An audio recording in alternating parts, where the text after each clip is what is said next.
आइए मेरे प्यारे मित्रों, आइए जोर शोर से आइए और नए उत्साह के साथ ठीक है मेरे प्यारे मित्रों, आइए। कल हम लोग चर्चा कर रहे थे मित्रों, हम इंट्रोडक्शन आपको दे रहे थे, तो बताए थे कि आज के आधुनिक संसार में हम लोग साक्षी हैं कि प्रत्येक दूसरे दिन व्यापार में विभिन्न आइडियाज का उदय हो रहा है।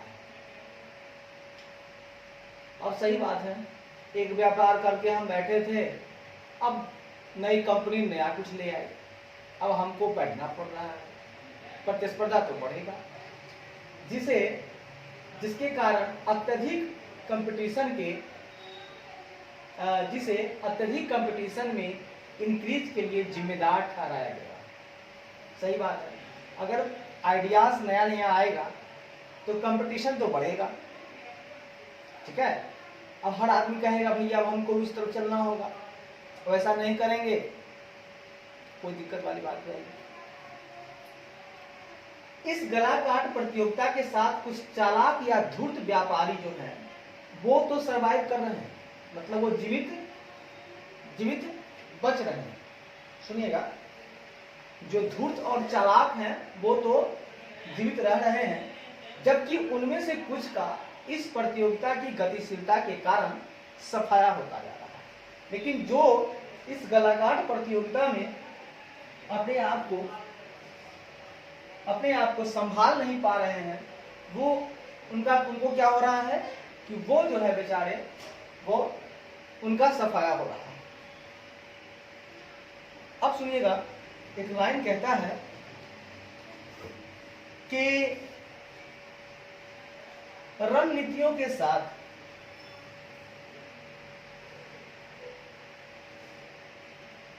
मेरे प्यारे मित्र, मैं कहना चाहता हूं कि एक सेकंड,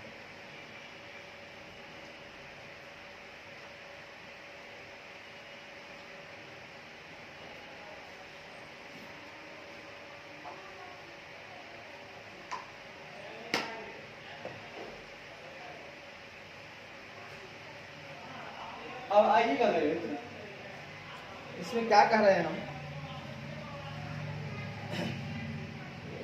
देयर हैज कहता है रणनीतियों के साथ व्यापार को स्थापित अगर करते हैं आप तो क्या होता है करना, एक व्यापक वृद्धि में has been wide increase in realising the need to stay in the business.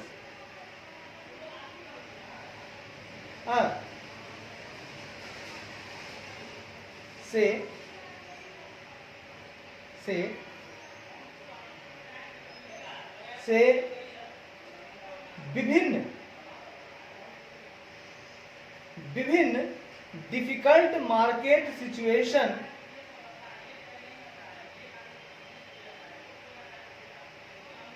द्वारा एक नहीं करना विभिन्न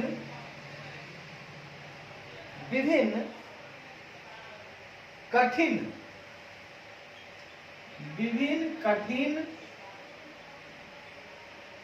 मार्केट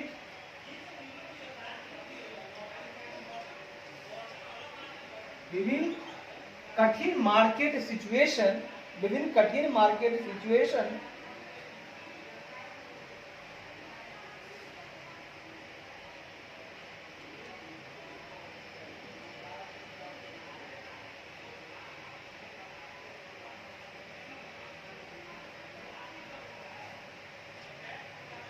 में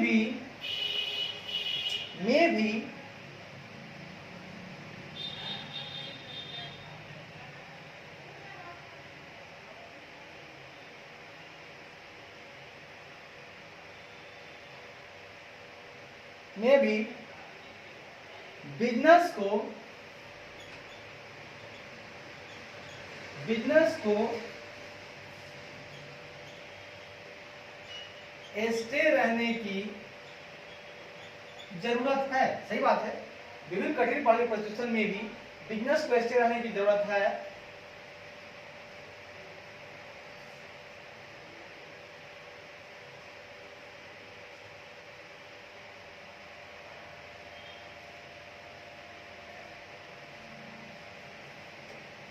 जरूरत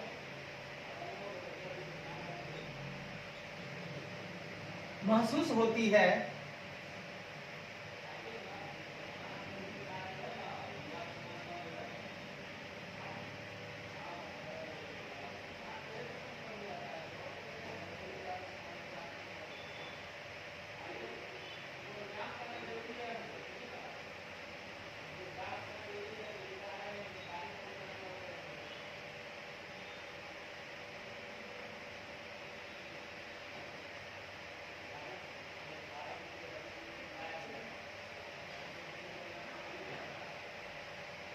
यह एक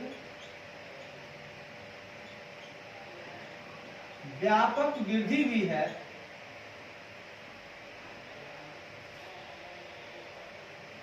यह तभी संभव है जब हम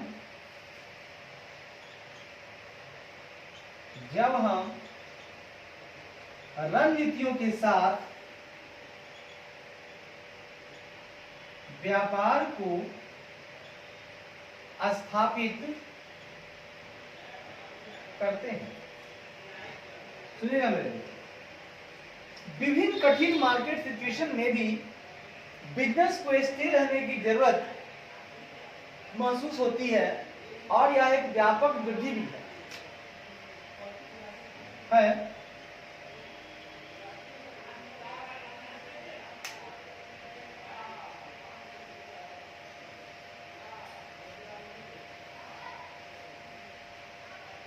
ठीक है, और यह तभी संभव है जब हम रणनीतियों के साथ व्यापार को स्थापित करते हैं। तो मित्रों, अगर आप अपने व्यापार में स्ट्रेटजी लगाते हो, स्ट्रेटजी के साथ काम करते हो, तो आप जो है कठिन मार्केट सिचुएशन में भी अपने बिजनेस को स्थिर रख सकते हो। हाँ, आपको भागने की जरूरत नहीं है, आपको डरने की जरूरत नहीं है, अगर आपने स्ट्रेटजी लगाकर काम किया है तो। Hence, the business world has also seen the growing importance of business saving strategy। चूंकि जो व्यापार बिजनेस वर्ल्ड है, बिजनेस वर्ल्ड के पास में भी देखा गया है क्या, ग्रोइंग इंपोर्टेंस ऑफ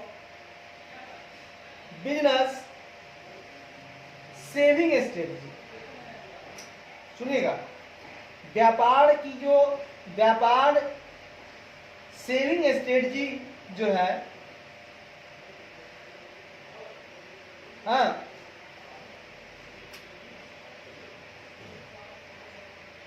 इस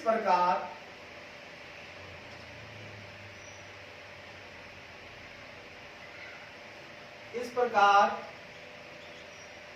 बिजनेस वर्ल्ड ने देखा है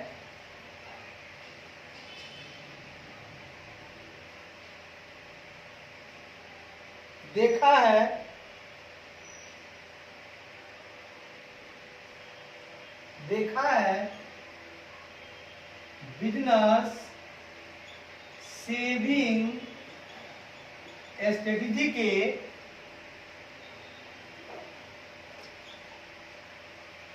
ग्रोइंग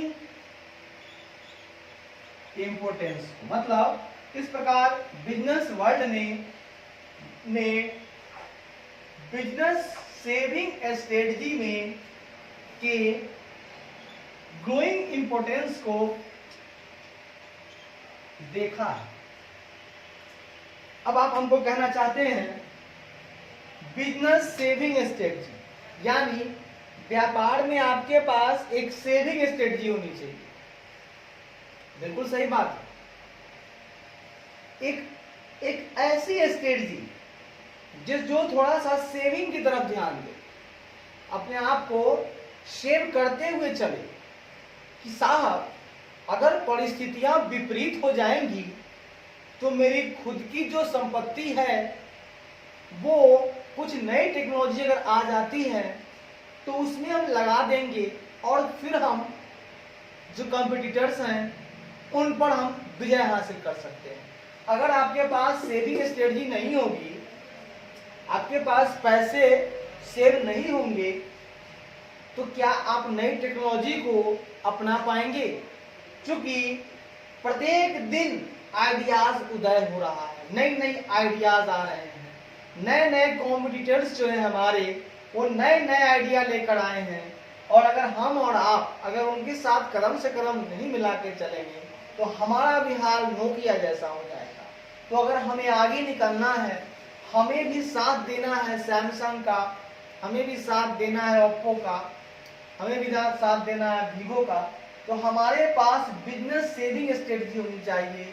हम कुछ बचा कर रखेंगे ताकि आने वाली टेक्नोलॉजी को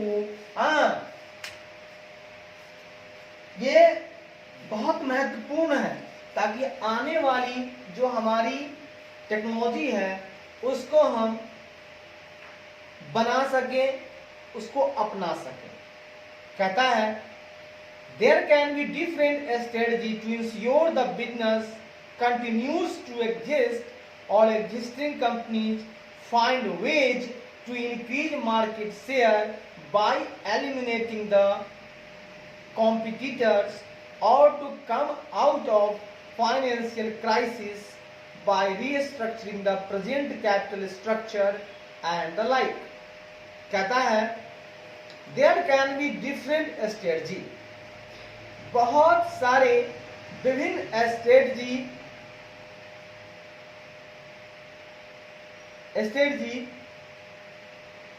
सुनिश्चित करते हैं बिजनेस को कंटिन्यू टू एग्जिस्ट, कि जो कंपनी एग्जिस्ट कर रही है वो अगर कंटिन्यू करना चाहती है, जो कंपनी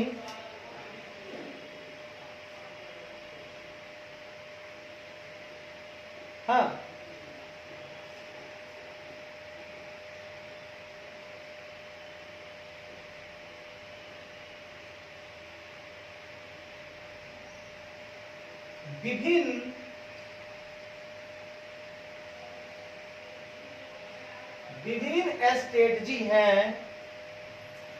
जो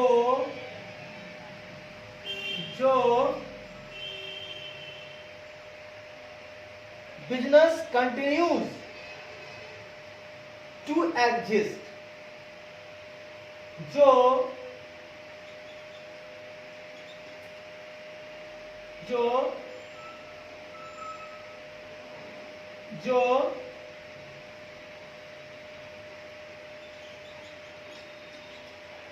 कंटिन्यू व्यापार को एग्जिस्ट करने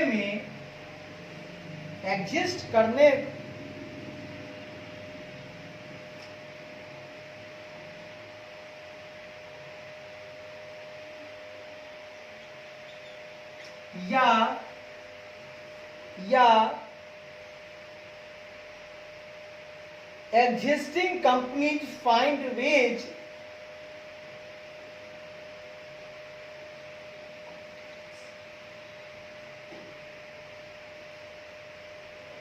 या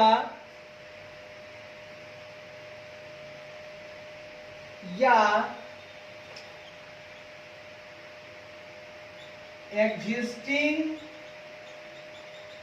कंपनीज को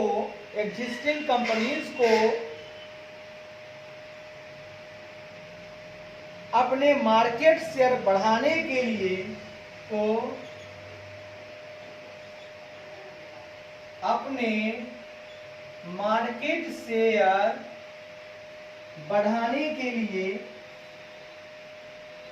अपने मार्केट शेयर को बढ़ाने के लिए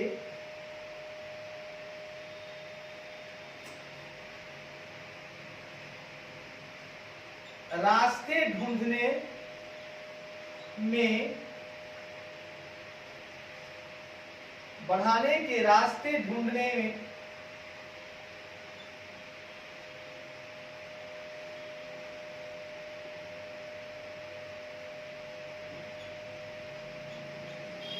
तरीकों को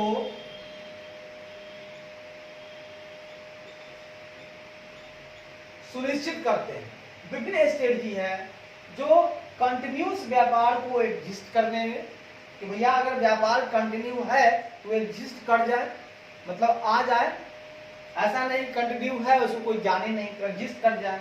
और अगर वो एग्जिस्टिंग है, मतलब व्यापार में नाम वाम है, तो वह अपने मार्केट शेयर को बढ़ाने के अगर रास्ते ढूंढ रहे हैं तो उसके तरीकों को भी सुनिश्चित करने का काम स्ट्रेटजी का है। अगर आप बहुत सारे स्ट्रेटजी ऐसे हैं जो दोनों काम करते हैं, लेकिन मार्केट शेयर को अगर बढ़ाना आप चाहते हैं तो वो कैसे होगा, तो बाय एलिमिनेटिंग द कॉम्पिटिटर्स, सुनिएगा, या अपने कॉम्पिटिटर्स को एलिमिनेट, मतलब दूर करना, एलिमिनेट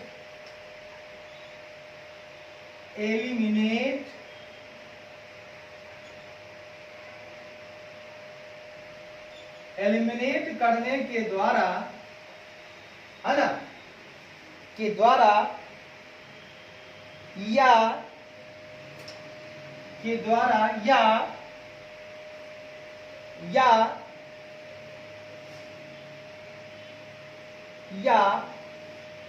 प्रेजेंट कैपिटल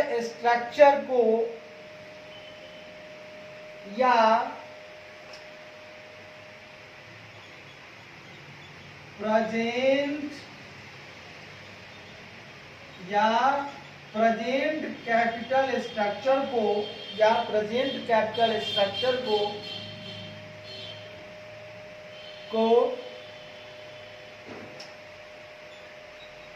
पुनर्गठन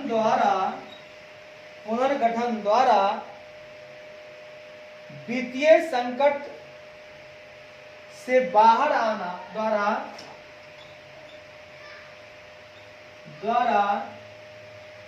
वित्तीय संकट से बाहर आना, ठीक है,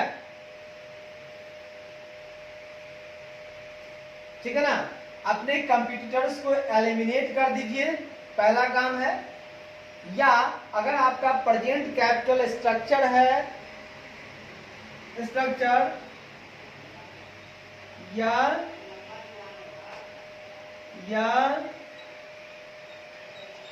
इसके जैसा कुछ और को पुनर्गठन करके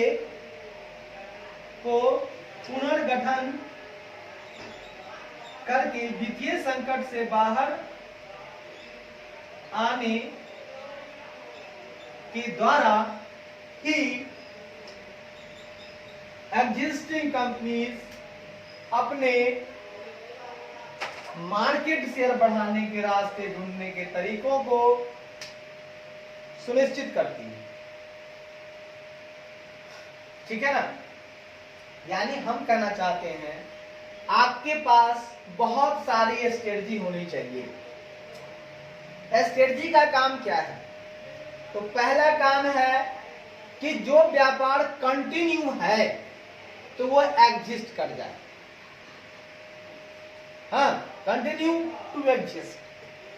व्यापार कंटिन्यू करना है ना, एग्जिस्टिंग करने के लिए, तो आप ऐसा स्ट्रेटजी बनाइए कि व्यापार अगर निरंतर हो रहा है तो वो एग्जिस्ट कर जाए, मार्केट में नाम शोहरत प्राप्त कर ले। अगर नाम शोहरत है, अगर कोई एग्जिस्टिंग कंपनी है जो पहले से अवेलेबल है, व्यापार वाला ये जो है पहले से नहीं था, कंटिन्यू किया, कंटिन्यू है कि भाई बिजनेस करेंगे तो वो एग्जिस्ट किया, और जो एग्जिस्टिंग है अब वो भी तो कुछ चाहेगा, तो वो चाहता है मेरा मार्केट शेयर बढ़ा लें। तो मार्केट शेयर बढ़ाने का जो भी तरीका है वो सब सुनिश्चित करेगा आपका स्ट्रेटजी। आपके पास इतनी सारी स्ट्रेटजी होनी चाहिए। अब सवाल ये उठता है कि आप अपना मार्केट शेयर जो बढ़ाने का जो स्ट्रेटजी है वो स्ट्रेटजी क्या कहता है कि आप क्या करेंगे कि आपका जो मार्केट शेयर है बढ़ जाएगा। तो आपके मार्केट शेयर को बढ़ाना चाहते हैं तो अपने कॉम्पिटिटर्स को दूर कीजिए खुद से। आप इतना बढ़िया टेक्नोलॉजी लेकर आइए, कुछ इस हिसाब का लेकर आइए कि आपके कॉम्पिटिटर्स आपसे भाग जाएं, वो कॉम्पीट ही ना कर पाए। एक तरीका है, इससे आपका मार्केट शेयर बढ़ेगा, दूसरा रहेगा नहीं, आपकी बिक्री होगी। एक और तरीका है, कॉम्पिटिटर्स को अगर भगा नहीं सकते हैं, अगर आपका कॉपी वो कर लेता है तो आप एक काम कीजिए, जो आपके पास अभी जो कैपिटल स्ट्रक्चर है, जितनी पूंजी है उसको और बढ़ाइए, उसको आप पुनर्गठन कीजिए, उसको रीस्ट्रक्चर करिए, मतलब जो लॉस वाली है उसको हटाइए, लॉस वाली को हटाइए और अपने व्यापार से ऋण लोन वगैरह को हटाइए और जो एग्जैक्ट आपके पास कैपिटल है उसको दिखाइए और उसका पुनर्गठन रीस्ट्रक्चर करके जो आपका वित्तीय संकट अगर आता है, कोई फाइनेंशियल क्राइसिस आपके पास है, तो उससे भी अगर दूर हो जाते हैं आप और आप अपना व्यापार को और बढ़ाते हैं तो आपका मार्केट शेयर बढ़ सकता है। तो आपका मार्केट शेयर दो तरह से बढ़ सकता है। पहला तो आप अपने कंपटीटर्स को एलिमिनेट कर दीजिए, वो नहीं कर सकते हैं तो जो आपके पास कैपिटल स्ट्रक्चर है, प्रेजेंट कैपिटल स्ट्रक्चर है, उसको रीस्ट्रक्चर करके अपना, आप अगर वित्तीय संकट से बाहर आ जाते हैं, पूंजी हो जाती है, तो फिर आप नई जो है कि अपना नया प्रोडक्ट लाते हैं, नया काम करते हैं, तो मार्केट शेयर आपका बढ़ जाता है। चलिए साहब, अब अगली लाइन क्या कहती है सुनिएगा।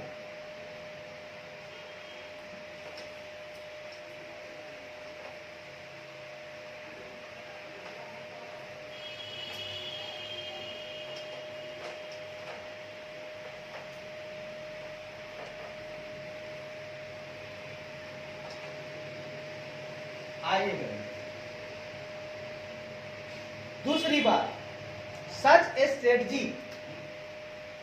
such strategy are termed using different words like corporate marriage, strategic alliance, business partnering, etc.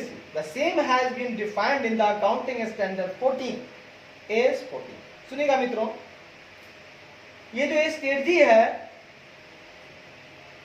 are termed using different words, है ना। वैसी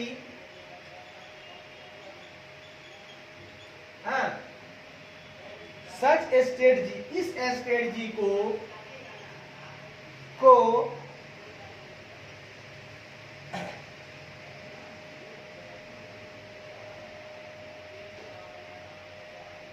के लिए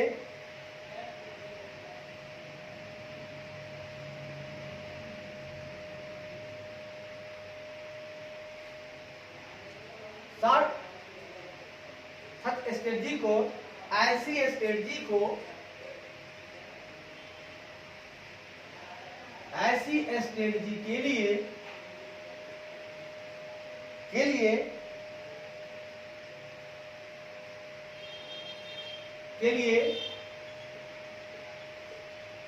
कुछ निम्नलिखित विभिन्न शब्दों को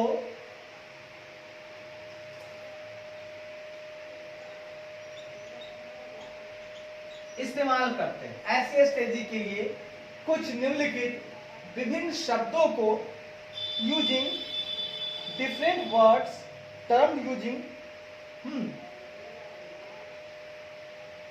are termed, such strategy are termed using different words, है ना, विभिन्न शब्दों का इस्तेमाल करते हैं के लिए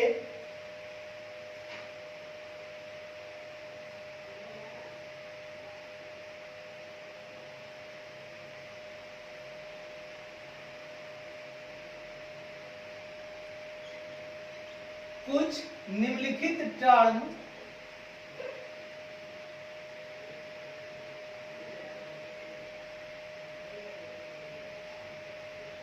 कुछ निम्नलिखित टर्म का विभिन्न शब्दों के रूप में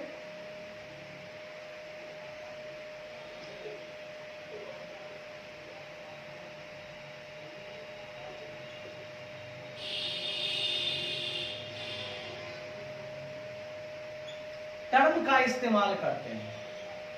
मतलब एक टर्म, ऐसी स्ट्रेटजी के लिए हम कुछ टर्म देते हैं आपको, ठीक है ना, कुछ टर्म देते हैं और उस टर्म के लिए हम विभिन्न शब्दों का इस्तेमाल करते हैं। इसी स्ट्रेटजी को हम लोग कुछ नए नए नाम से संबोधित करते हैं। जैसे इसको हम लोग बोलते हैं कॉर्पोरेट मैरिजेस।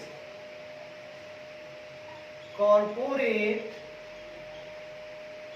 मैरिजेस, इसको हम लोग बोलते हैं कॉर्पोरेट मैरिजेस। मतलब भैया एक तरह का शादी है ये।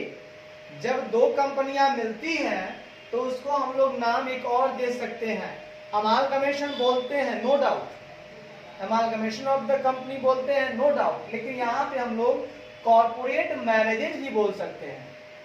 एक नया टर्म हमने दिया है ना, विभिन्न शब्दों के रूप में, है ना, टर्म का इस्तेमाल करते हैं। विभिन्न शब्दों के रूप में टर्म का इस्तेमाल करते हैं। एक नया टर्म है, अलग अलग शब्द है और ये टर्म जो है उसी स्ट्रेटजी के लिए, अमालगमेशन के लिए ही है।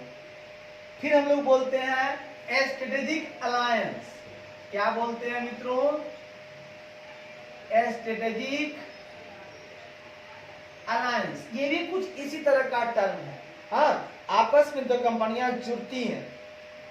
टोटली अमालगमेशन का ट्रीटमेंट हम लोग करते हैं एस 14 के हिसाब से, और उसमें हम लोगों को ध्यान रखना पड़ता है, अलग है, लेकिन उसी टाइप का ये हुआ। मैरिज भी उसी तरह का काम है, अलायंस भी उसी तरह का काम है।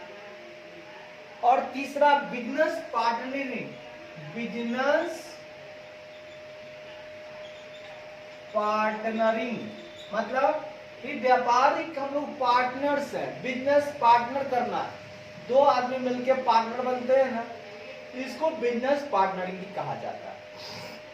हमने बोला स्ट्रेटेजिक अलायंस बोल दिया, हमने बिजनेस पार्टनरिंग इसे बोल दिया, हमने इसे कॉर्पोरेट मैरिज भी बोल दिया।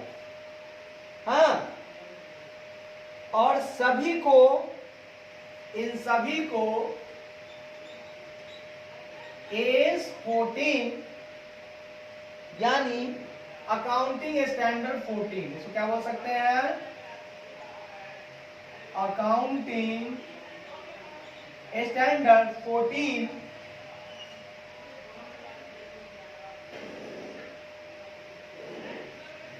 द्वारा डिफाइन किया जाता रहा है। सही बात है, शुरू से ही एस 14 जो है इन सभी के लिए, हाँ, इन सभी को डिफाइन उन्होंने ही किया है। अकाउंटिंग स्टैंडर्ड 14 में डिफाइन किया जाता रहा है। ठीक है, अब याद रखिएगा, in this chapter we shall understand the term, meaning, method, accounting treatment related to amalgamation in detail. इस चैप्टर में हम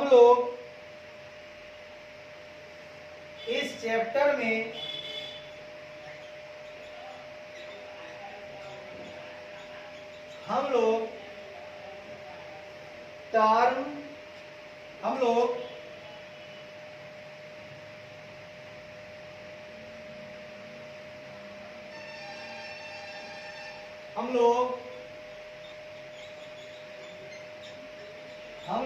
अमालगमेशन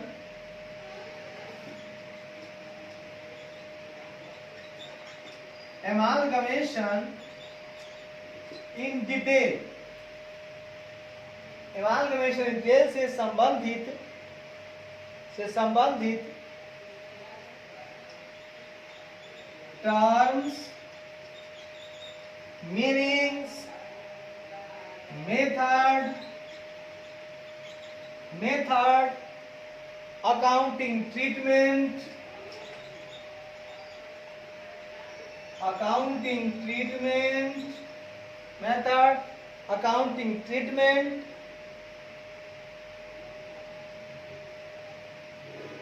को समझने लायक या समझ जाएंगे या समझ लायक हो जाएंगे। ये चैप्टर हम लोग को ये सारी बातें सिखा देगा मित्रों, ठीक है। ये जो चैप्टर है हम लोगों को इन सब चीजों के बारे में सिखा देगा बेटे। अच्छी बात, सिखा देगा तो अच्छी बात है।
तो आइए मेरे मित्रों, आइए आइए आइए मेरे प्यारे मित्रों,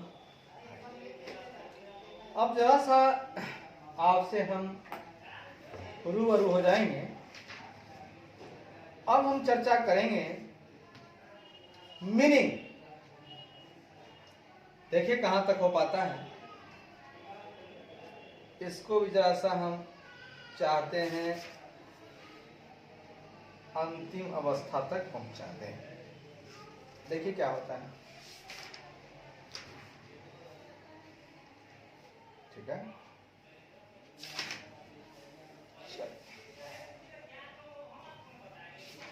ठीक है दोस्तों, आइए नए सिरे से बात करते हैं।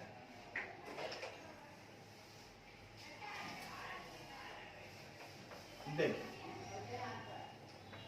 नए सिरे से बात करते हैं।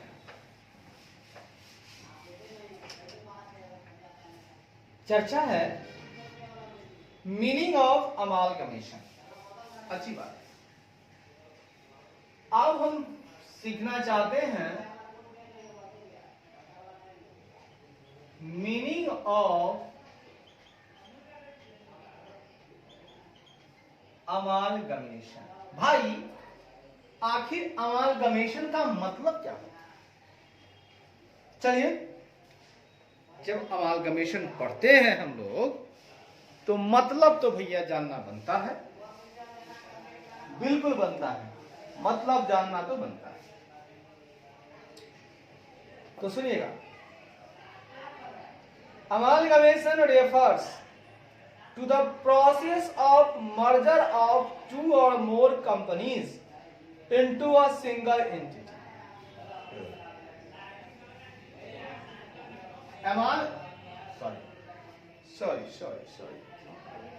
Sorry for this convenience.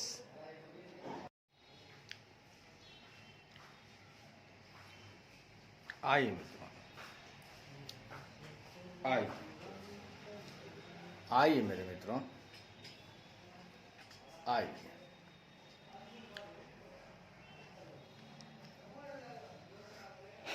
आइए मेरे प्यारे मित्रों, तो चर्चा जो हम कर रहे थे मित्रों, वो चर्चा हम कर रहे थे अमालगमेशन का मतलब। ठीक है।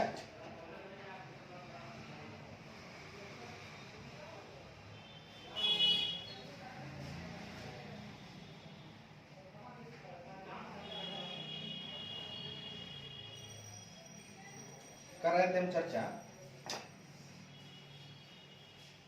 ठीक है। सुनिए,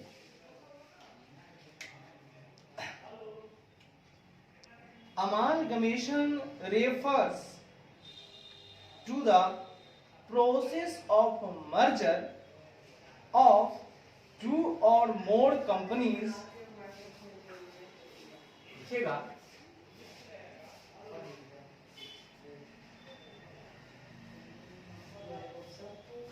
amalgamation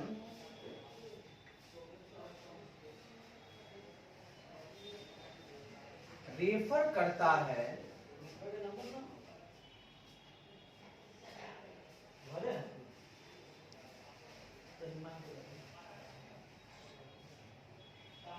sun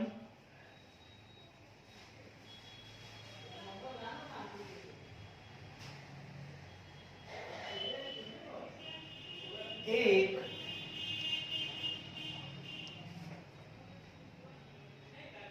process of merger को, एमालगमेशन प्रोसेस ऑफ मर्जर को रेफर करता है जिसमें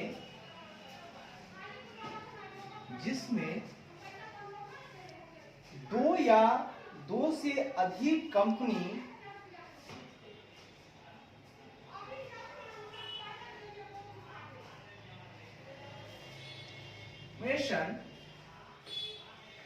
एमालगमेशन दो या उससे अधिक कंपनियों के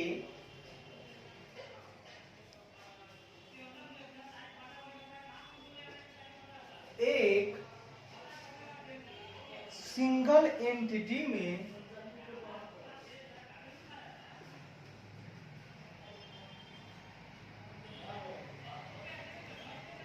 मर्जर के प्रोसेस को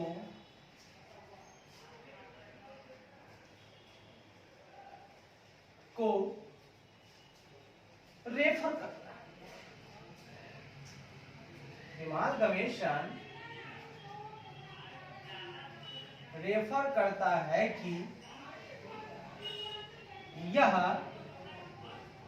दो या उससे अधिक कंपनियों के एक सिंगल एंटिटी में मर्जर की प्रक्रिया है। मर्जर की प्रक्रिया है मतलब एमालगमेशन क्या है, तो दो या उससे अधिक कंपनियों के एक सिंगल एंटिटी में मर्जर की प्रक्रिया है। बहुत बढ़िया, बहुत उम्दा। तो इस बात को हम लोग समझ गए कि एमालगमेशन क्या है ना, कि दो या उससे अधिक कंपनियों की एक सिंगल एंटिटी में मर्जर की प्रक्रिया है, या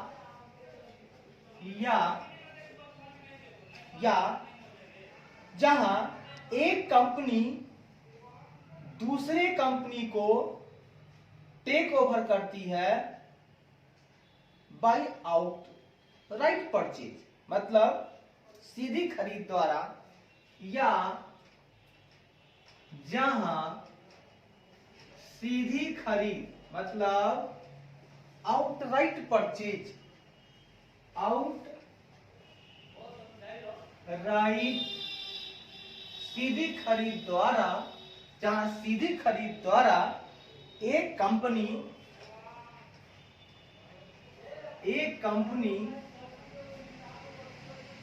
दूसरी कंपनी को टेक ओवर करती है। बहुत बढ़िया, बहुत देयरफॉर इसीलिए अमालगमेशन जो टर्म है वह इसीलिए एमालगमेशन term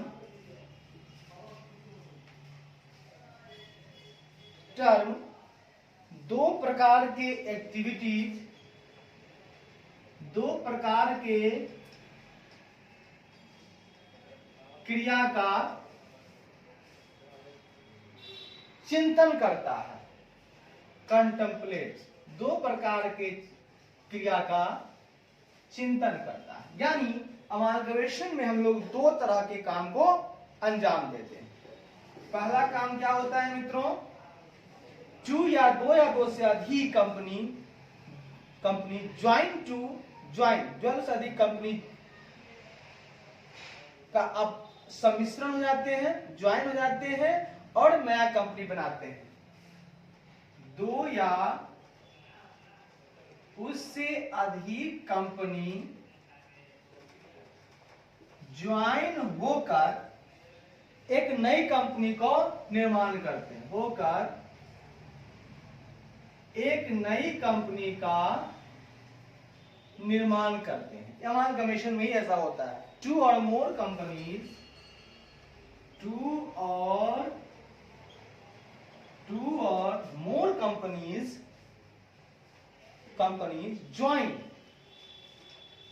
join to form a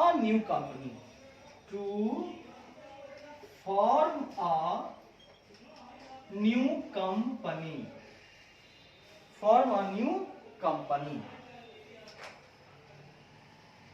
या एक और काम होता है कि absorption and blending of one by other।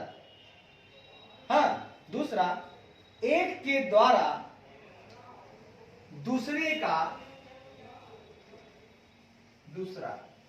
एक कंपनी द्वारा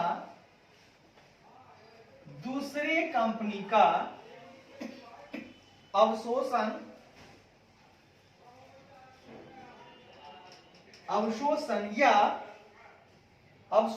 और सम्मिश्रण करना,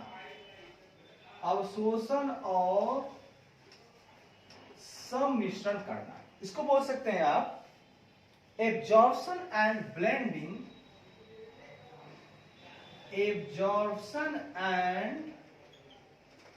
ब्लेंडिंग of one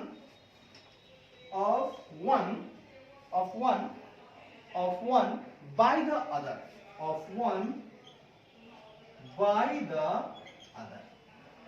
ये दो काम है इनका। एज डिस्कस्ड, आगे हम लोग डिस्कस करते हैं। हमने डिस्कस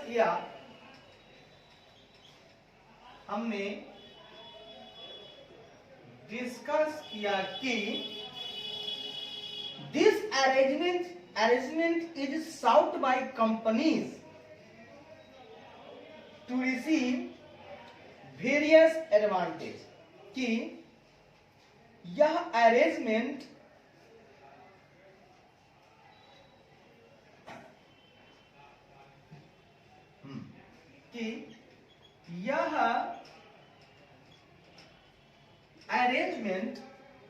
कंपनियों द्वारा खोजा गया, यह अरेंजमेंट विभिन्न एडवांटेज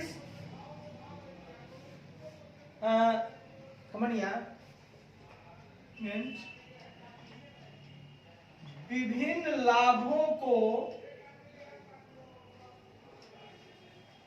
लाभों को लेने के लिए कंपनियों द्वारा खोजा गया।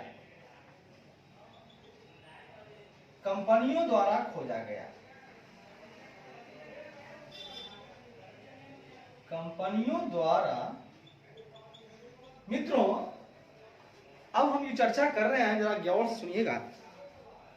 जो हमारी चर्चा है मित्रों,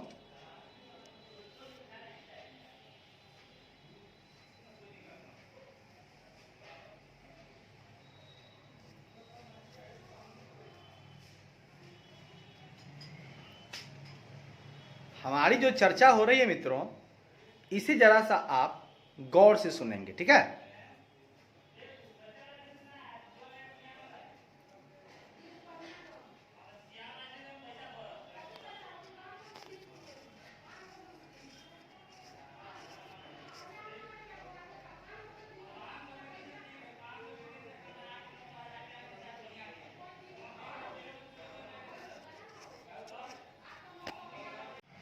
तो आइए मित्रों, चर्चा को आगे बढ़ाते हैं, ठीक है। आइए ना मेरे प्यारे मित्रों, आइए आइए, प्यार से आइए। तो हमने कहा कि हमने जो ये डिस्कस किया है मित्रों,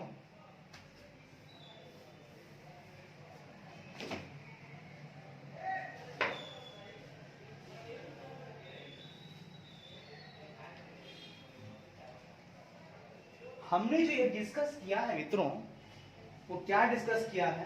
तो यह अरेंजमेंट विभिन्न लोगों को, विभिन्न लाभों को लेने के लिए कंपनियों द्वारा खोजा गया है। जैसे अब कैसा कैसा लाभ मिलेगा, सो देखिएगा। जैसे कौन कौन सा लाभ मिलेगा वो देखिएगा दोस्तों। जैसे economies of large scale production, मतलब थोड़ी कमी आती है, इकोनॉमी मतलब ज्यादा खर्च नहीं होना, है ना। लार्ज स्केल प्रोडक्शन में पहला, जैसे लार्ज स्केल प्रोडक्शन में इकोनॉमी होना,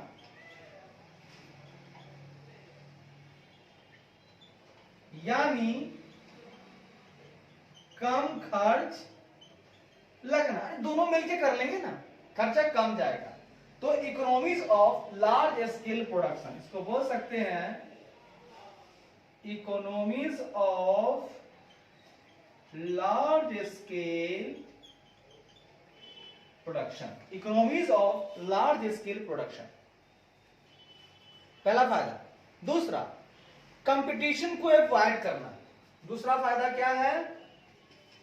इससे फायदा क्या है? Avoiding competition. भैया प्रतिस्पर्धा खत्म हो रही है, चूंकि हम दोनों मिल गए ना तो क्या हो गया? प्रतिस्पर्धा का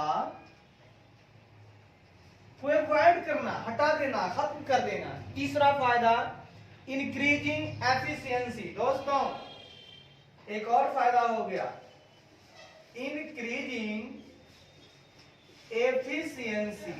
अब दो व्यक्ति मिल गए, अपनी अपनी समझदारी को लेकर आए, तो हमारी जो एफिशिएंसी है, कार्य करने की जो क्षमता है, कार्य करने की जो क्षमता है, उसमें क्या हो गई? क्षमता में बढ़ोतरी होना। ये भी लाभ हो गया। अगर आप अमालगमेशन करते हो तो आपको बड़े ही फायदे हैं। इकोनॉमी हो जाते हैं, लार्ज स्केल प्रोडक्शन में आपको कम खर्च होता है, हिसाब से खर्च होता है। Economy of large scale production, पहला फायदा। दूसरा फायदा हो जाता है कि हमारा कंपटीशन अवॉइड कर देते हैं, मतलब खत्म हो जाता है। हमको तीसरा फायदा क्या मिल जाता है मित्रों? जब दो आदमी हम लोग मिल जाते हैं तो हमारी एफिशिएंसी बढ़ जाती है, फिर हम लोग एक्सपेंशन कर पाते हैं। अब दो आदमी मिलकर काम करेंगे तो और एक्सपेंशन होगा, मतलब विस्तार होगा। किसका? व्यापार का विस्तार होना, व्यापार का विस्तार होना। अब भैया हो सकता है एक कंपनी है अमेरिका की, एक कंपनी इंडिया की, दोनों आपस में अमालगमेशन कर ली, तो क्या हुआ? व्यापार का विस्तार होगा। वहां वाली कंपनी इंडिया में काम करेगी, इंडिया वाली अमेरिका में काम करेगी। Increase in market share. साहब हमारा जो मार्केट शेयर है वो भी बढ़ने लगेगा। क्यों बढ़ने लगेगा? सुनिएगा। जब दो आदमी मिल जाते हैं तो मार्केट में एक अलग पहचान बन जाती है। मतलब अगर दो आदमी मिलेंगे तो ताकत बढ़ेगी, जब ताकत बढ़ेगी तो मार्केट में हमारी जो हिस्सेदारियां है ना, वो भी बढ़ जाएंगी। ठीक है, तो हमारा मार्केट शेयर भी बढ़ने लगेगा। मार्केट शेयर में बढ़ोतरी, मार्केट शेयर में बढ़ोतरी। तो इतना सारी बढ़ोतरी आपको मिल रही है अगर आप अमालगमेशन करते हैं। तो फायदा होता है economies of large scale production. दूसरा, अवॉइड कर देते हैं आप, कंपटीशन को अवॉइड कर देते हैं, आपकी एफिशिएंसी इंक्रीज हो जाती है, इंक्रीजिंग एफिशिएंसी रहती है, आप एक्सपेंशन करने लगते हैं, एफिशिएंसी बढ़ाते हैं, एक्सपेंशन करने लगते हैं, और आपका मार्केट शेयर भी इंक्रीज हो जाता है। इतना फायदा है।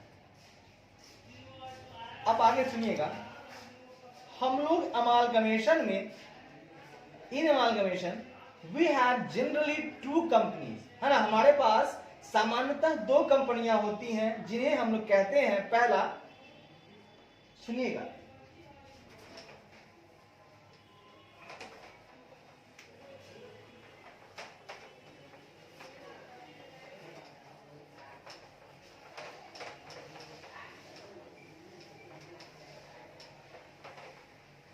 सुनिएगा,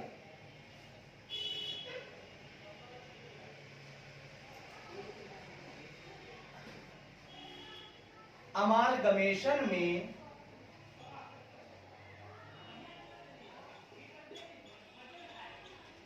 आमतौर पर हमारे पास दो कंपनियां होती हैं,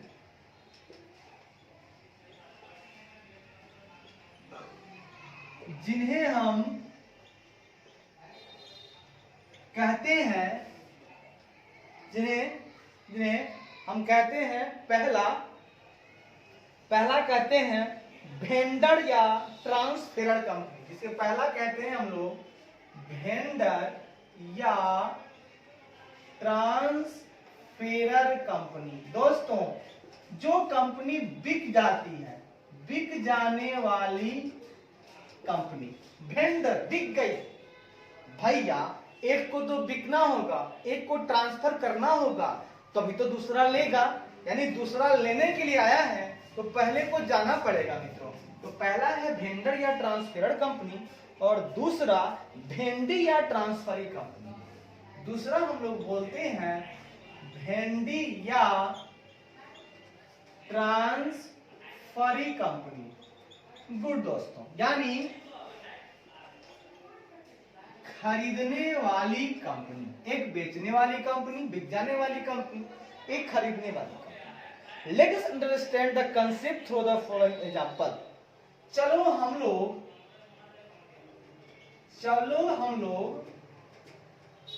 कुछ उदाहरण द्वारा, मतलब कुछ निम्नलिखित उदाहरण द्वारा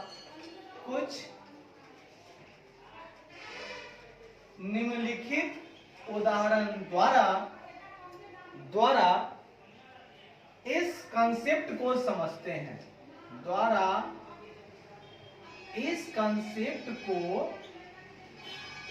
हैं, बिल्कुल देहाती भाषा में। हम लोग भारतीय हैं दोस्तों, भारतीय हैं और पूरे बिहारी हैं, बहुत अच्छी बात है, गर्व है कि हम बिहारी हैं, मैं देहाती भाषा का इंसान हूं। चलो कोई दिक्कत नहीं, चलो हम लोग कुछ निम्नलिखित उदाहरण द्वारा इस कंसेप्ट को समझते हैं।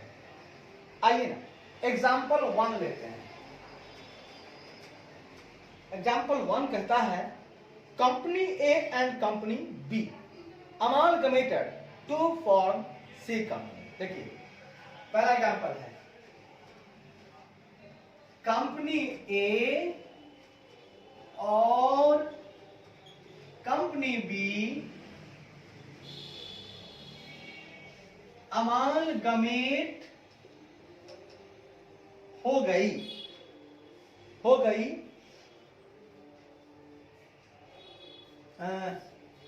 ऐसे बोलिए, अमालगमेट होकर कंपनी सी का निर्माण की, कंपनी सी का निर्माण करती है। वाह मित्रों, एक कंपनी ए है और दूसरी कंपनी बी है जो आपस में अमालगमेट होकर, सम्मिलन होकर कंपनी सी का निर्माण करती है। गुड। कंपनी ए और कंपनी बी है ना, आर कॉल्ड ट्रांसफेरर कंपनी। गुड। यहां पर कंपनी ए तथा कंपनी बी दोनों ही ट्रांसफेरर कंपनी कहलाएगी। बिल्कुल सही बात, कहलाएगी। और कंपनी सी ट्रांसफरी कंपनी कहलाएगी। और कंपनी सी को ट्रांसफरी कंपनी पुकारा जाता है या पुकारा जाएगा। कंपनी सी को ट्रांसफरी कंपनी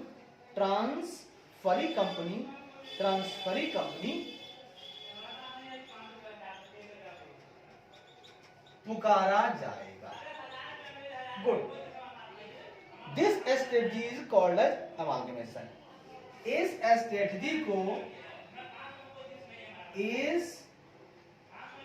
स्ट्रेटजी को अमालगमेशन कहा जाता है। ए मित्रों, इस स्ट्रेटजी को क्या कहा जाता है? अमालगमेशन कहा जाता है। मतलब कंपनी और कंपनी बी अमालगमेट हो जाती है और कंपनी सी का निर्माण करती है। यहां पर कंपनी ए तथा कंपनी बी दोनों ही ट्रांसफेरर कंपनी कहलाएगी और कंपनी सी को ट्रांसफरी कंपनी पुकारा जाएगा। अब बात करते हैं एग्जाम्पल नंबर 2 की। एग्जाम्पल नंबर 2 में देखिएगा, कहता है कंपनी ए ने is taken over by company B, यानी कि कंपनी बी ने कंपनी ए को खरीद लिया। कंपनी बी ने कंपनी ए को टेक ओवर यानी खरीद लिया। यहां खरीद लिया तो क्या होगा? यहां कंपनी बी ने खरीद लिया ना, तो यहां कंपनी बी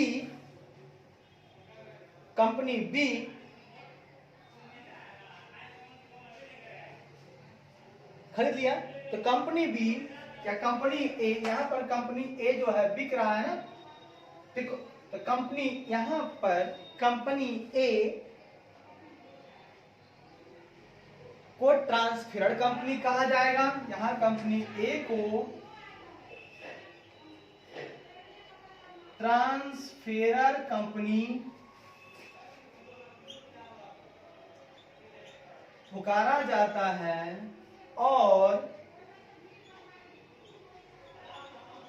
कंपनी बी को ट्रांसफरी कंपनी पुकारा जाता है। ट्रांसफरी कंपनी पुकारा गया। गुड। अब जो खरीदा है तो ट्रांसफरी होगा ही, और जो बिक चुका है तो ट्रांसफर हो जाता है। ठीक है, लेकिन इस स्ट्रेटजी को एब्जॉर्प्शन कहा जाता है। यहां पर ध्यान दीजिएगा, यहां पर एब्जॉर्ब कर रहा है, खरीद रहा है, सम्मिलन कर रहा है, तो इस स्ट्रेटजी को एब्जॉर्प्शन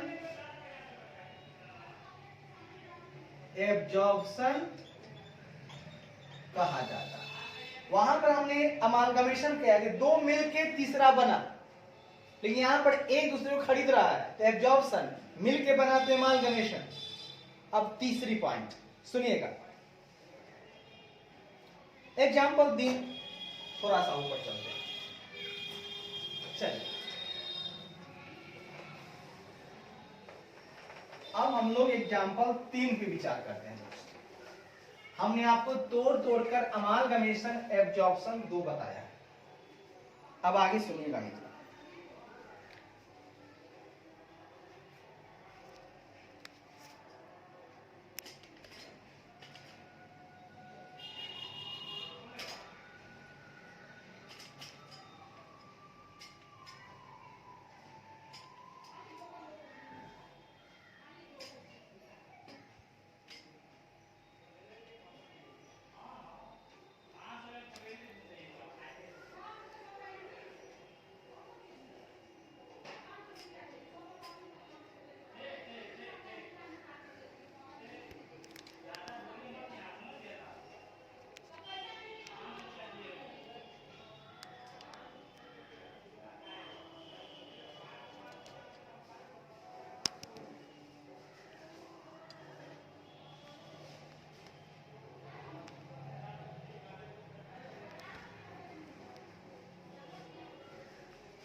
आइए मित्रों, तीसरी जो चर्चा हम कर रहे हैं आपके साथ, सुनिएगा।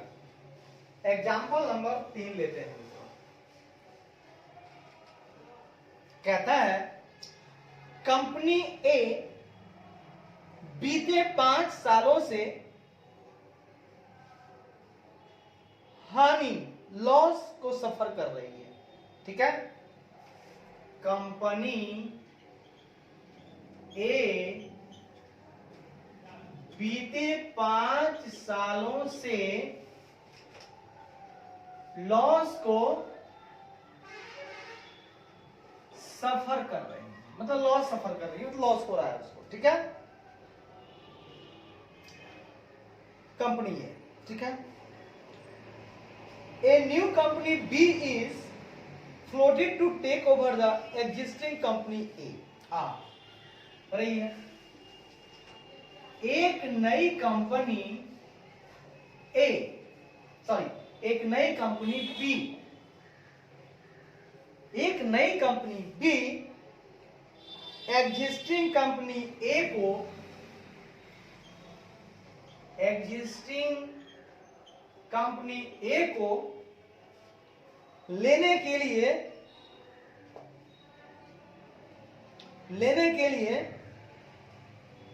ए को लेने के लिए तैयार है।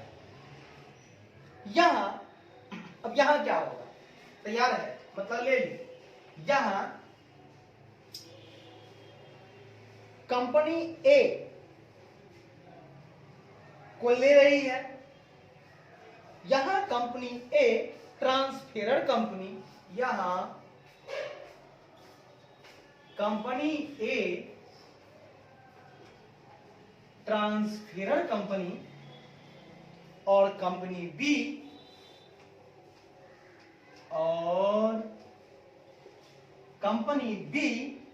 ट्रांसफरी कंपनी कहलाएगी।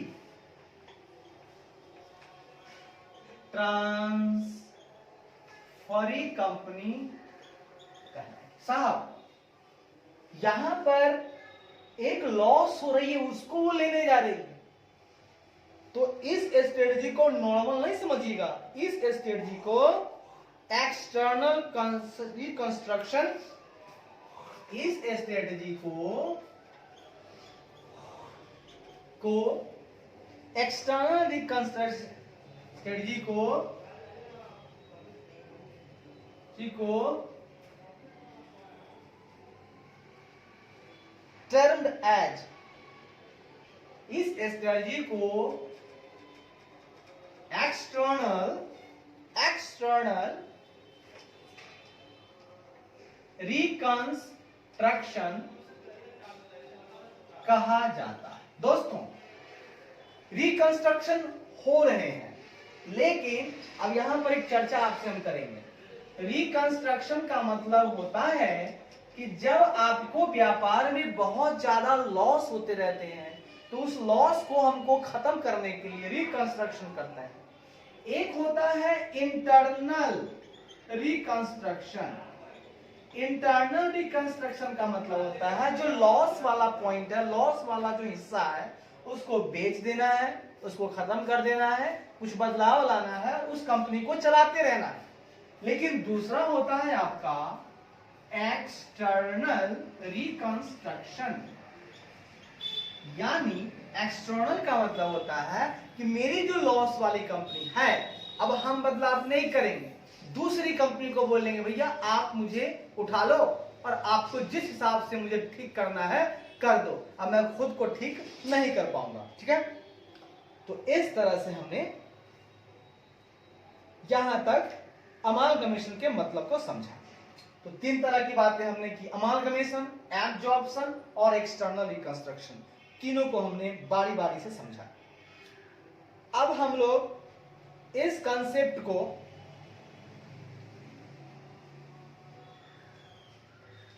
हम कुछ अंतर के द्वारा, है ना, एग्जाम्पल के कंसेप्ट को, हाँ, ऊपर दिए गए एग्जाम्पल के कंसेप्ट को, ऊपर दिए गए एग्जाम्पल के कंसेप्ट को, the concept of the examples, example के कंसेप्ट को निम्नलिखित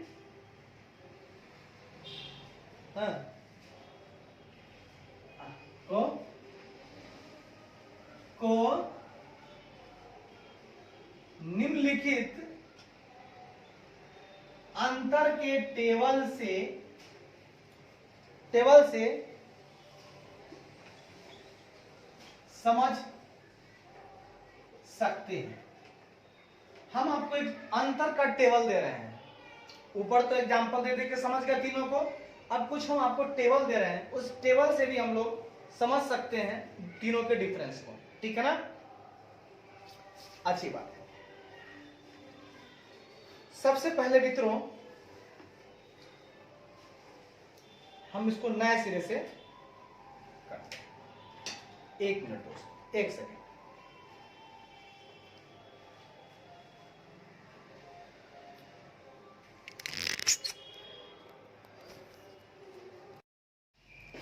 आइए मेरे मित्र, आइए झूमते हुए, गाते हुए और मुस्कुराते हुए आज करते हैं अपने दिन की शुरुआत मुस्कुराते हुए। कोई गम में बादल नहीं है, दुनिया में खुशियां ही खुशियां हैं। आइए मेरे प्यारे बच्चों, आइए आइए मेरे प्यारे बच्चों, आइए। कल चर्चा कर रहे थे मित्रों कि ऊपर दिए हुए एग्जाम्पल, हमने 3 एग्जाम्पल्स की बात की थी मित्रों, जिसमें अमालगमेशन किसे कहते हैं, एब्जॉर्प्शन किसे कहते हैं, और मेरे मित्रों एक्सटर्नल रिकंस्ट्रक्शन किसे कहते हैं। हमने तीनों के बारे में बताया था, जिसमें हमने पहला बताया था कि जब 2 या 2 से अधिक कंपनियां, यानी कि अगर कंपनी ए है और कंपनी बी है, दोनों आपस में अगर अमालगमेट कर जाती है मेरे बच्चों और बना लेती है कंपनी सी, तो इसमें ए और बी दोनों कंपनियां ट्रांसफर कंपनियां कहलाती हैं और कंपनी सी ट्रांसफरी कंपनी कहलाती है, और यहाँ पर इसको अमालगमेशन कहते हैं। लेकिन वहीं पर अगर कंपनी ए दूसरी कंपनी बी को ले लेती है, यानी कि टेक ओवर कर लेती है, यानी कि परचेज कर लेती है, तो जो ए कंपनी है जो परचेज करती है वो ट्रांसफरी कंपनी कहलाती है, हाँ? और जो कंपनी बी है जो कि बिक जाती है वो ट्रांसफर कंपनी कहलाती है। इसको हम लोग बोलते हैं एब्जॉर्प्शन, मतलब एक ने दूसरे को अपने में एब्जॉर्ब कर लिया, खरीद लिया, रख लिया। तीसरी हमने बातें की थी मित्रों कि हमारी कंपनी है वो 5 सालों से लॉस सह रही है, और 5 सालों से लॉस सहने के कारण उसको जो है कि दूसरी नई कंपनी जो है वो ले लेती है, यानी परचेज कर लेती है। तो यहाँ पर जो है कंपनी ए जो कि लॉस सह रही है वो ट्रांसफर कंपनी हो गई, और जो कंपनी ने ले लिया कंपनी बी वो ट्रांसफरी कंपनी है। यहाँ पर चूंकि लॉस वाली कंपनी को ले रही है तो यहाँ पर ये एक्सटर्नल रिकंस्ट्रक्शन कहलाता है, क्योंकि हम अपने ही व्यापार का रिकंस्ट्रक्शन करते हैं। इंटरनल भी होता है, एक्सटर्नल भी होता है। इंटरनल में हम अपने ही व्यापार को ठीक करने का प्रयास करते हैं, बेचते नहीं हैं, लेकिन एक्सटर्नल में अपने ही लॉस वाले कंपनी को हम दूसरे को बेच देते हैं। इस तरह से ये हमारा एक्सटर्नल रिकंस्ट्रक्शन कहलाता है। आइए मेरे प्यारे बच्चों, धूम धड़ाके के साथ आइए, मौज मस्ती के साथ आइए। यहाँ हम लोग पढ़ने आए हैं और अच्छे से हंसते हुए मुस्कुराते हुए आए हैं। आइए अब हम दूसरी चर्चाएं जो कर रहे हैं, हम आपको डिफरेंस बताना चाहते हैं। ये जो बातें बताई है हमने उस तीनों का डिफरेंस बताना चाहते हैं। तो आइए मेरे मित्र, डिफरेंस ऊपर लिख लीजिए मेरे मित्र, अंतर। तीनों का अंतर की बात करते हैं मित्रों। Amalgamation, amalgamation.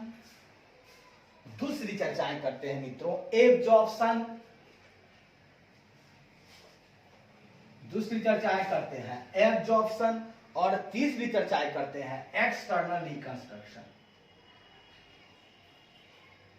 एक्सटर्नल रिकंस्ट्रक्शन हमने तीनों को अलग अलग बांट दिया। अब आइए मित्रों, हम तीनों में अंतर करेंगे मित्रों। आइए यहां पर अंतर का आधार दे देंगे मित्रों।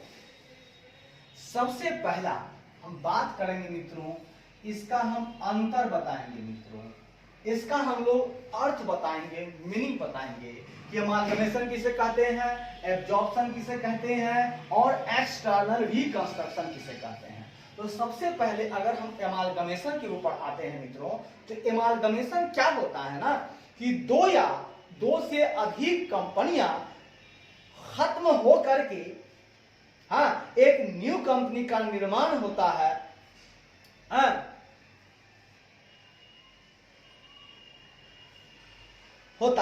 और वो उनके व्यापार को टेक ओवर कर लेता है। ठीक हो जाता है। सुनिए, इसको लिखिए, दो या दो से अधिक, दो या दो से अधिक कंपनियां, दो या दो से अधिक कंपनियां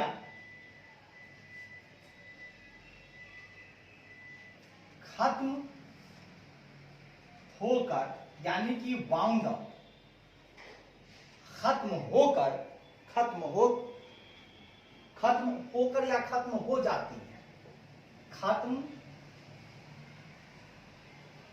हो जाती है और एक नई कंपनी का निर्माण हो जाता है, और एक नई कंपनी का निर्माण होता है जो उन दोनों कंपनी के, जो उन दोनों के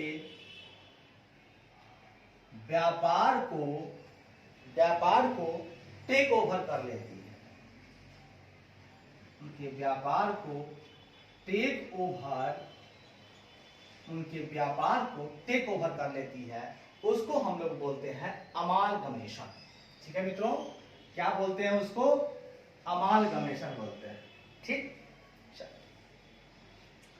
अब आगे आइए मेरे प्यारे बच्चों, अब आगे आइए, सुनिएगा। ये तो हो गया, अच्छी बात। अब हम एब्जॉर्प्शन की बात करते हैं। इसमें क्या होता है? इस केस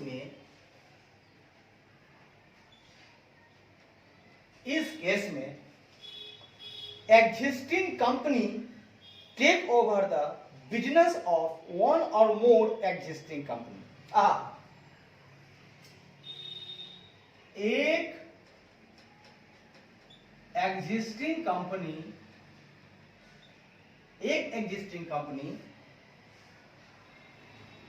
एक या उससे अधिक एग्जिस्टिंग कंपनी के, एक या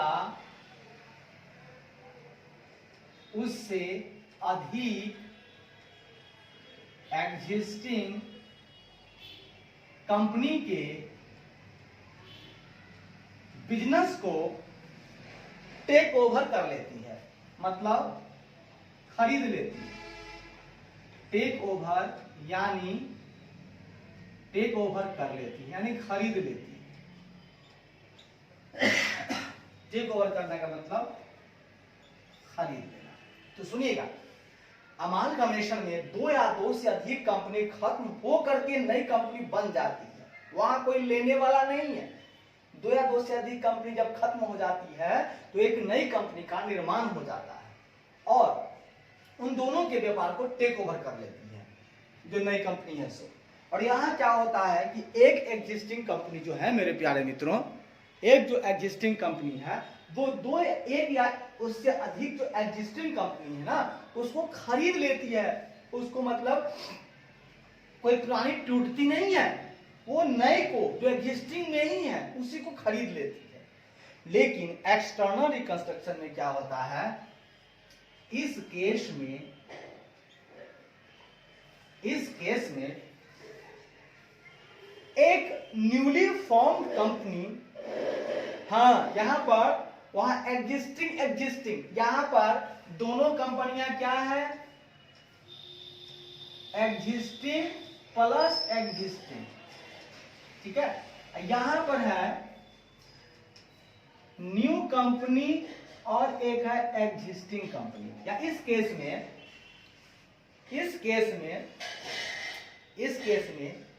एग्जिस्टिंग एक न्यूली फॉर्म कंपनी, इस केस में एक न्यूली फॉर्म्ड कंपनी द्वारा एक एग्जिस्टिंग कंपनी द्वारा एक एग्जिस्टिंग कंपनी के बिजनेस को टेक ओवर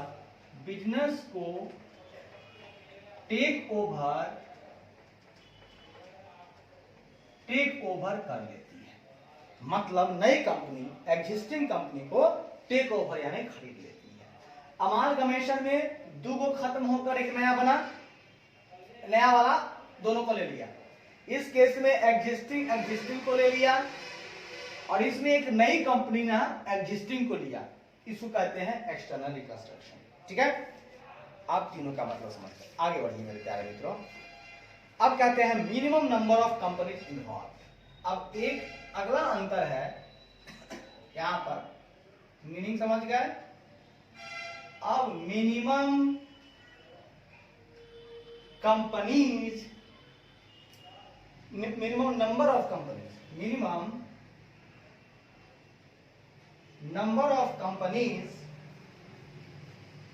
इन्वॉल्व। साहब इनमें नंबर ऑफ कंपनीज कितने कितने इन्वॉल्व होंगे, तो सुनिए। कम से कम 3 कंपनी यहां इन्वॉल्व होंगे। यहां कम से कम 3 कंपनी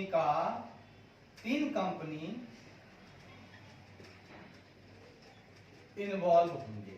साहब इसमें हमको 3 कंपनी चाहिए, क्योंकि 2 या 2 से अधिक कंपनी तो को टूटना चाहिए। अमालगमेशन में 2 या 2 से अधिक कंपनी को टूटना चाहिए और तब एक नया बनेगा। तो 2 ही एगो ई, कम से कम क्या कंपनी चाहिए, 3 कंपनी। इसमें एट लीस्ट 2 कंपनी। यहां कम से कम 2 कंपनी इन्वॉल्व होगी। यहां पर कम से कम 2 ही कंपनी हो सकता है, क्योंकि एगो एग्जिस्टिंग दूसरे एग्जिस्टिंग को खरीद लेता है, तो इसमें 2 चाहिए। और यहां पर कम से कम 2, अधिक से अधिक बढ़ सकता है, आप कितनों को भी खरीद सकते हो, ठीक है। और यहां पर कम से कम 3 कंपनी और अधिक से अधिक कुछ भी हो सकता है। लिख दीजिए, अधिक से अधिक कुछ भी। इसमें अधिक से अधिक कुछ भी मतलब कितना भी कंपनी हो सकता है। लेकिन एक्सटर्नल रिकंस्ट्रक्शन में सिर्फ और सिर्फ 2 कंपनी ही इन्वॉल्व होगी। यहां सिर्फ और सिर्फ 2 ही कंपनी इन्वॉल्व होगी। बहुत बढ़िया मिलेगा। तीसरी पॉइंट हम चलते हैं, number of new resultant company. अब साहब बताइए रिजल्टेंट कंपनी कैगो होगा, ठीक है।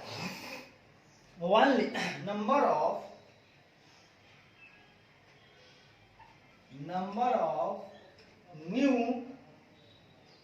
न्यू रिजल्टेंट कंपनी,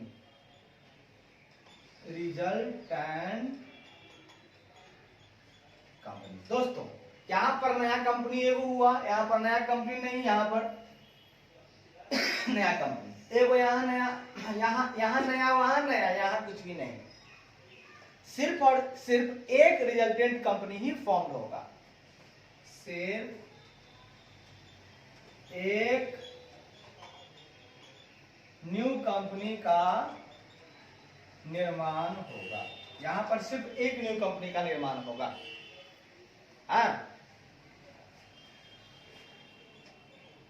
रिजल्टेंट मतलब परिणामी company. Two companies are bound up from a single होगा, ठीक है, क्योंकि दो कंपनी खत्म होकर, क्योंकि दो कंपनी खत्म होकर एक नई रिजल्टेंट कंपनी का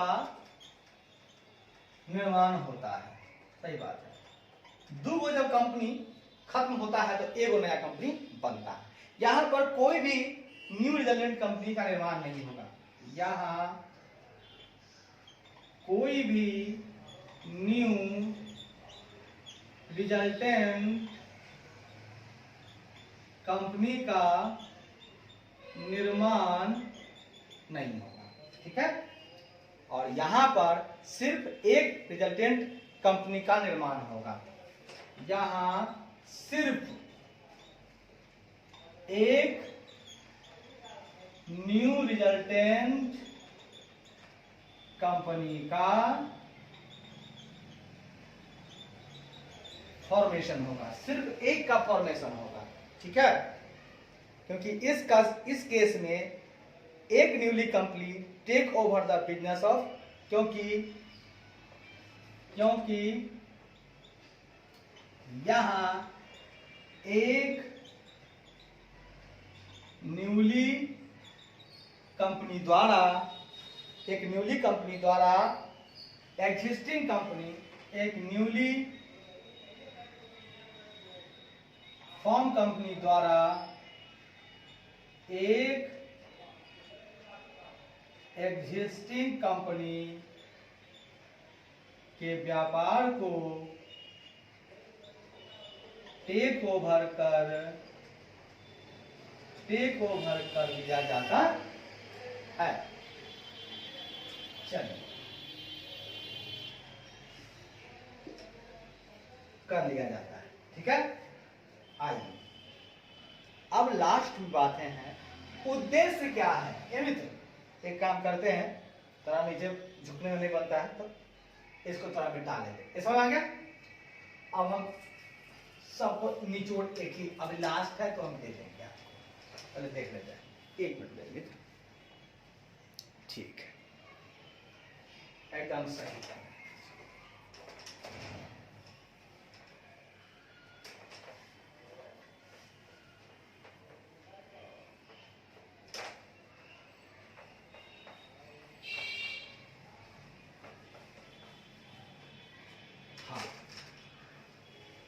ये छूट गया, यहां पर था 3 को था ना,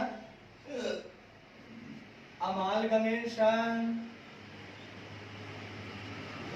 एब्जॉर्प्शन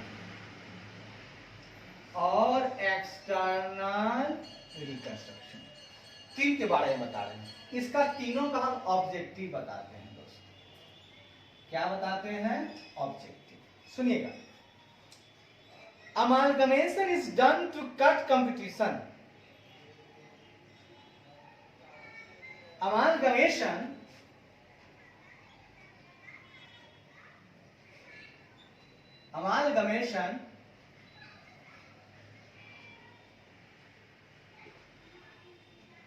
कंपटीशन को कट करने के लिए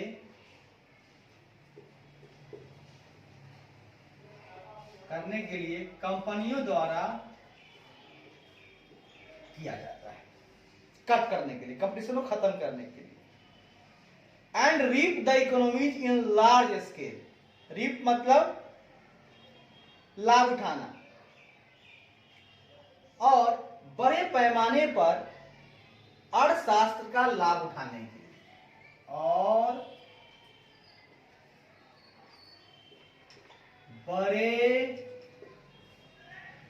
पैमाने पर अर्थशास्त्र नहीं बोल सकते हैं, बड़े पैमाने पर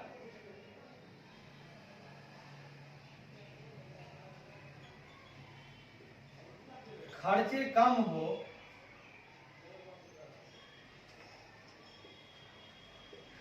इसका लाभ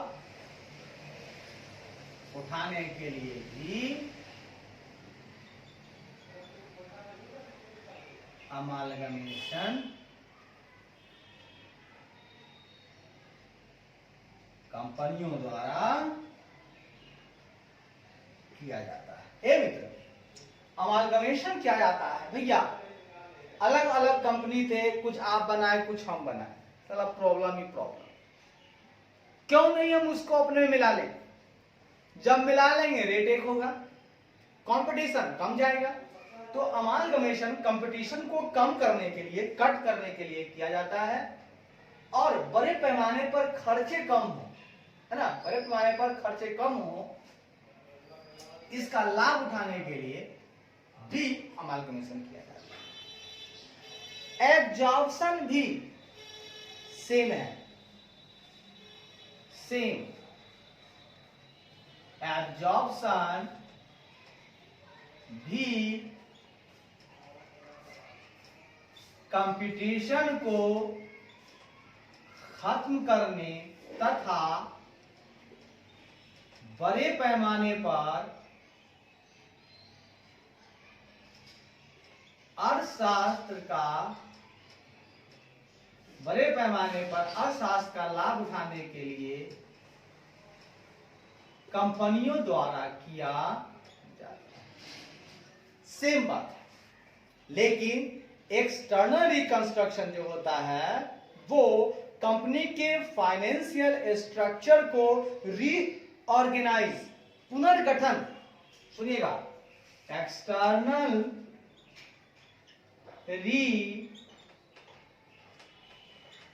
रिकंस्ट्रक्शन कंपनियों के वित्तीय ढांचा, स्ट्रक्चर, कंपनी के फाइनेंशियल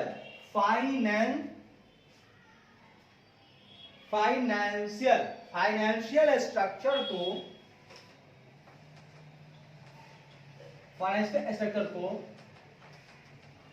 पुनर्गठन करने के लिए किया जाता है। ये जो किया जाता है आपको, ये पुनर्गठन करने के लिए किया जाता है।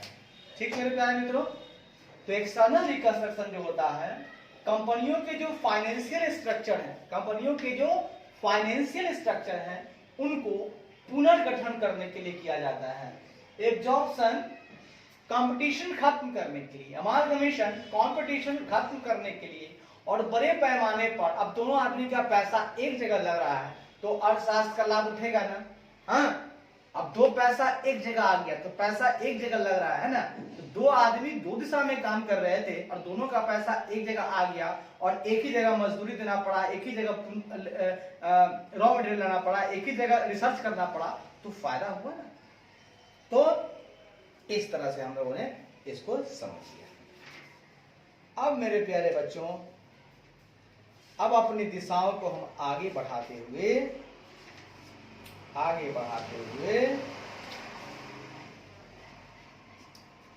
हम अब चलेंगे मित्रों, कहां चलेंगे मेरे प्यारे बच्चों? आइए प्यार से धूम मचाते हुए आइए मेरे प्यारे बच्चों, मेरे प्यारे बच्चों, आइए मेरे प्यारे बच्चों। अब हम चलेंगे मेरे प्यारे बच्चों method of accounting for amalgamation. 2 minute का समय लेंगे मेरे प्यारे बच्चों, 2 मिनट का समय लेंगे मेरे प्यारे बच्चों। आइए झूमते हुए गाइए, गाते हुए आइए, मुस्कुराते हुए आइए मेरे बच्चों, आइए।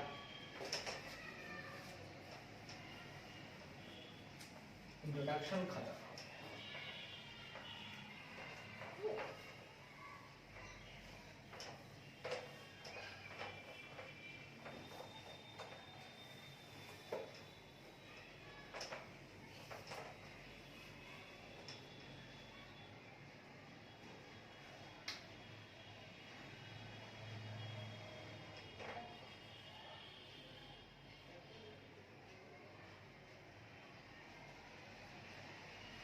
Method of accounting for amalgamation, ठीक है।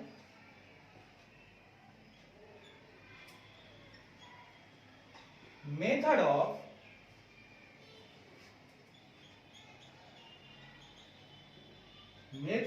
Accounting for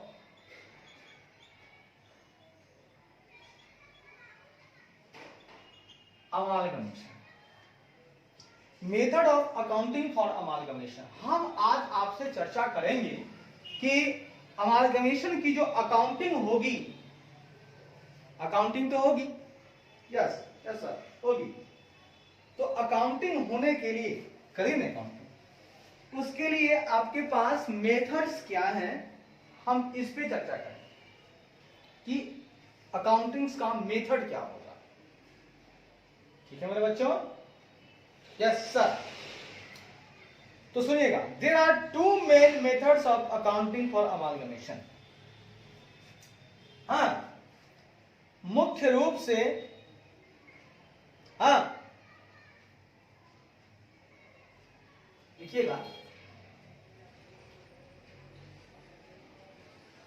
accounting for amalgamation का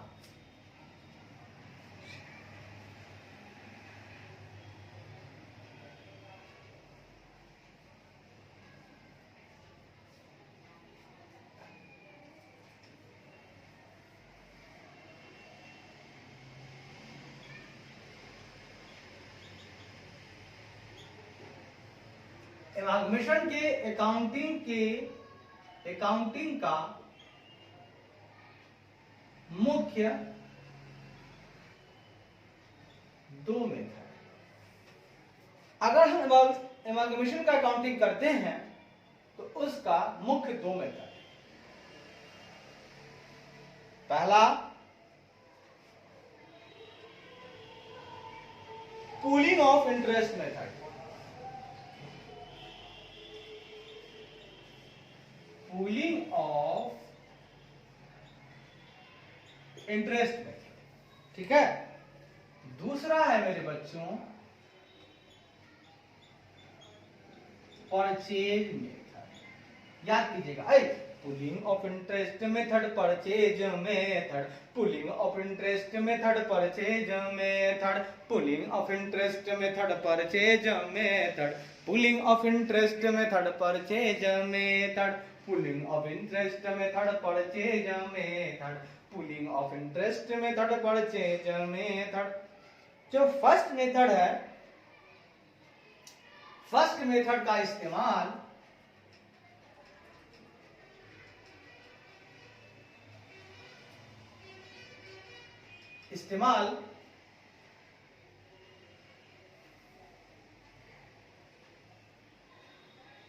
amalgamation in the nature of merger के केस में होता है।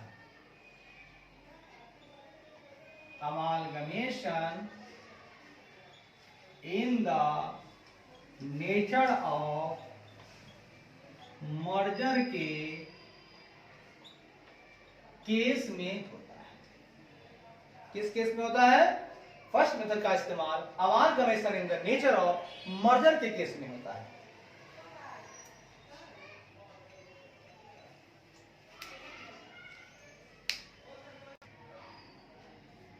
आइए मेरे प्यारे बच्चों, तो फर्स्ट मेथड का इस्तेमाल amalgamation in the nature of merger के केस में होता है, जहां की जो कंडीशंस एज पर पारा 3E एज 14 में बताया गया है।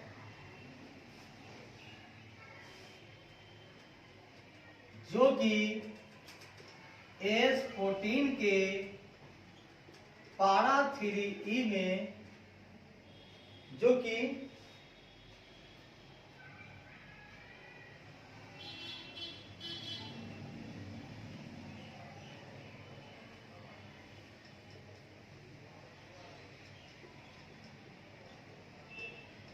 दिए गए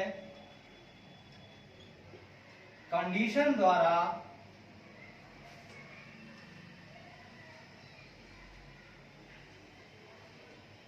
किया जाता है।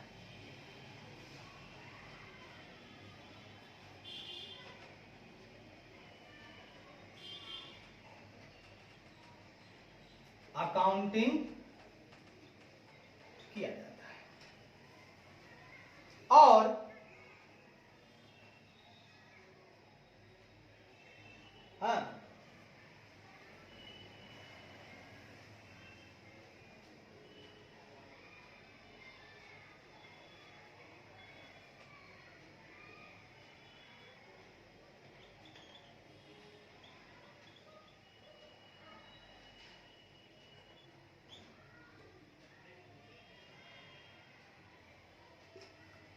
फर्स्ट मेथड का इस्तेमाल amalgamation in the nature of merger के केस में होता है, जो कि AS14 के पारा 3 में दिए गए कंडीशन की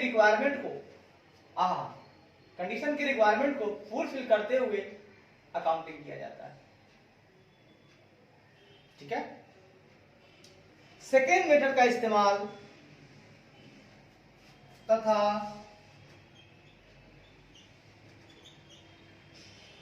सेकेंड मेथड का इस्तेमाल amalgamation in the nature of purchase के केस में होता है।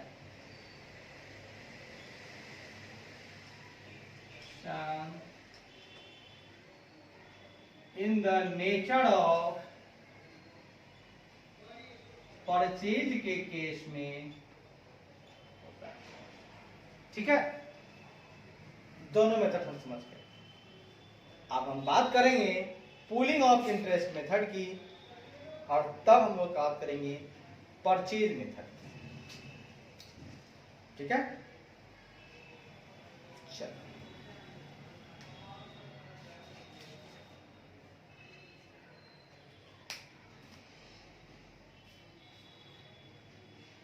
इसे हम लोग नेक्स्ट क्लास में करते हैं।